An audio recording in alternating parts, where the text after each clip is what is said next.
Hello, magandang hapon. So, 4:45 na. So, kung mapapansin nyo, halos wala ng araw dito. Based talaga sa observation ko hanggang alas 3, meron pang konting araw dito. Pero alas 4, halos wala na talaga. Yan, kita nyo. So, nagdilinis ako ngayon. So, medyo, ito yung first time natin maglilinis dito. And isa sa problem dito, pag umuulan, pag umaangge, or kahit yung patak lang ng ulan, medyo maalikabok kasi dito, yan o. Mabuhangin, medyo madumi. So ito, nalinis ko na. Ito na may next ko. So meron tayong 4 na lilinisin. Ito, may tubig pa to eh. Pero konti na lang tubig nito. Ayun o. So in-harvest ko na yan kaninang umaga. Yan, halos 1 inch or wala nang 1 inch yung natitira. So yun yung problema ko. Dahil maganda tubo nila, medyo naubusan sila nutrient solution. Palagay ko, siguro mga 2-3 days before harvest, mag-top up tayo ng tubig lang. Para lang may tubig pa rin siya habang hina-harvest natin siya. Kasi based na experience ko or napansin ko, ito may mga estrosa natin. Ito yung mabilis makaubos ng tubig. Yan. So yan yung mga binabantayan ko. Tapos yung dito medyo maliit yung bunga eh. Hindi ko sure kung bakit. Pero ito yung isa sa mga magagandang location din. Tapos ito dito. Ayan. So yung uod natin dito, hindi ko lang alam kung nasan na. Pero wala akong nakitang paro-paro. Pero yan. Yung iba hinarvest na natin kasi napansin naman natin na walang tama. Ito may mga kagat-kagat to ng insekto. Tapos, doon sa part na yon may mga nakita akong damage ng leaf miner. Hindi ko sure kung leaf miner nga, pero parang leaf miner. Then, merong parang tama ng trips eh. Pero ang liit lang eh. Kaya tinitingnan ko kung anong mangyayari. Pero, anyway, ano naman, bukas, malamang ito, dadaling ko to. Or yung kabila, basta malinis ko. Maubos na yan. And mamayang gabi may mga i-harvest pa naman tayo. Siguro makabawas pa ako. Ito kasi bala ko for personal na lang. Pero titingnan ko kung pwede pang may mabenta dyan. May i-harvest pa tayo mamaya. And that's it. Sa palagay ko ito na lang yung matitira. Clear na matitira. Then tingnan natin kung ma-dispose pa natin. Dito sa Siam na to. So halos yung estrosa natin pinamigay ko para yung mga umorder ng 100 pesos. Lagi kong sinisingitan ng isang estrosa. Although maganda yung tubo niya. Marami yung nagiging problema ko na fungus or yung natutuyong down sa ilalim. Kasi nga, tawag dito yung airflow. So sobrang lago nung mga dahon niya, nakukulangan talaga siya sa airflow. So siguro maganda yung setup na yun sa NFT. So baka i-delay muna natin yan moving forward. Pero yung last na ipupunla ko dito is meron pa tayong konting strosa.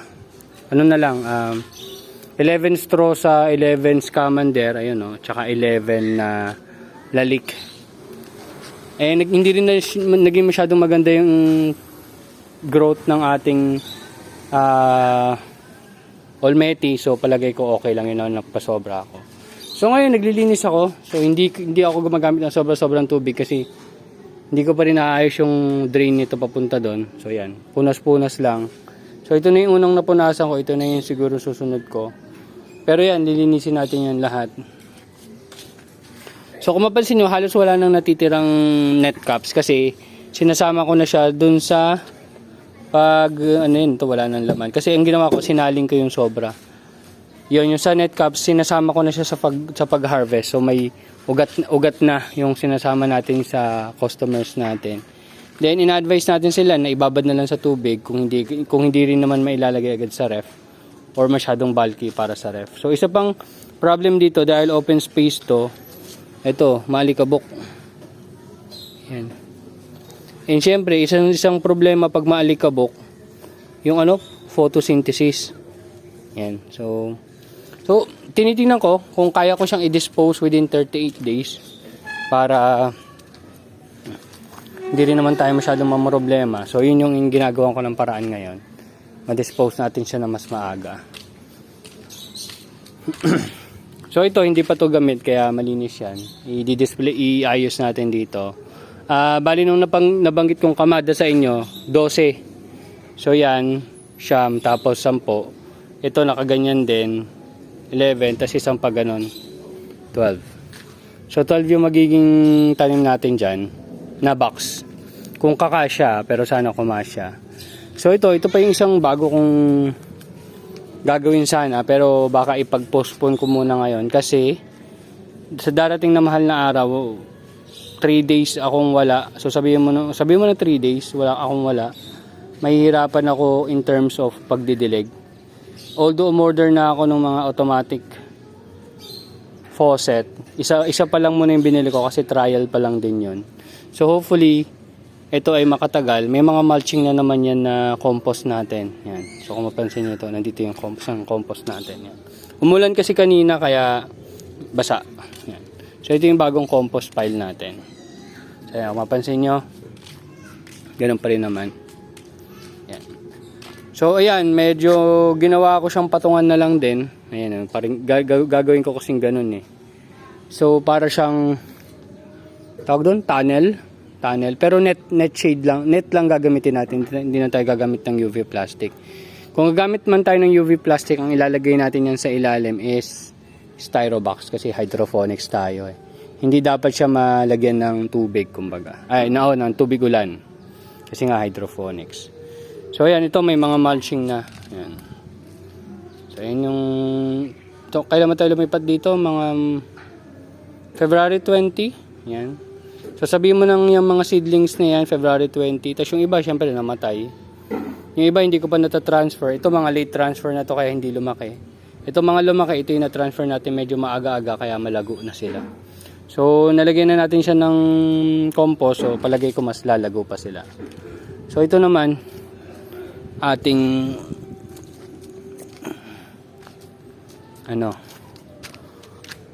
for harvest natin sa mahal na araw.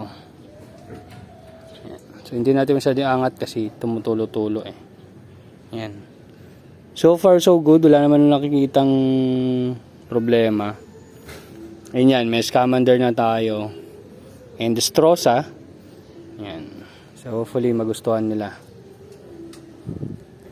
So baka may mga magpa 3-for-100 tayo na merong isang scamander, isang Destrosa at isang Olmeti. Pero stable pa rin tayo sa Olmeti ngayon. Yun yung 90 or 80% ng tanim natin kasi yun yung maganda ang tubo.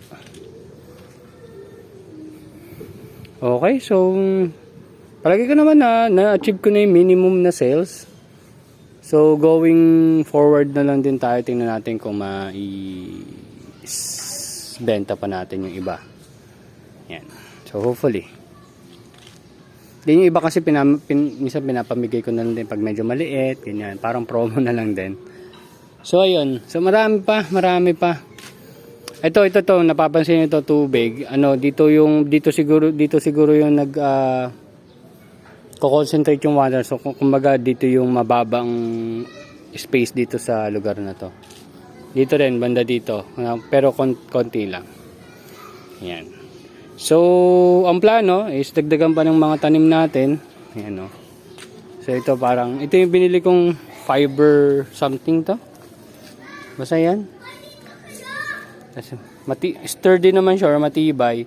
Lalagyan na lang siya ng net. Then, tingnan natin kung pwede yung isang styrobox. Pero pag-aralan pa natin. Meron tayo nga pala isang styrobox dito na nakuha ko sa bahay. Kasya lang 4 eh. Pero ito, naka 4 inches to.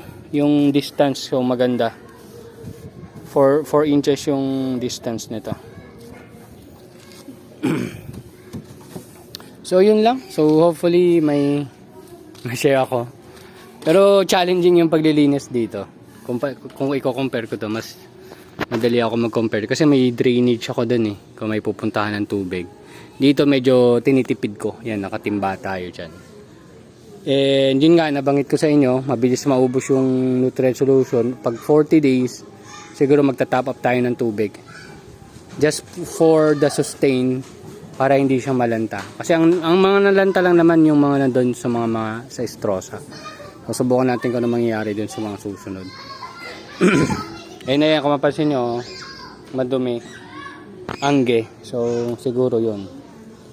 Marami pa may improve.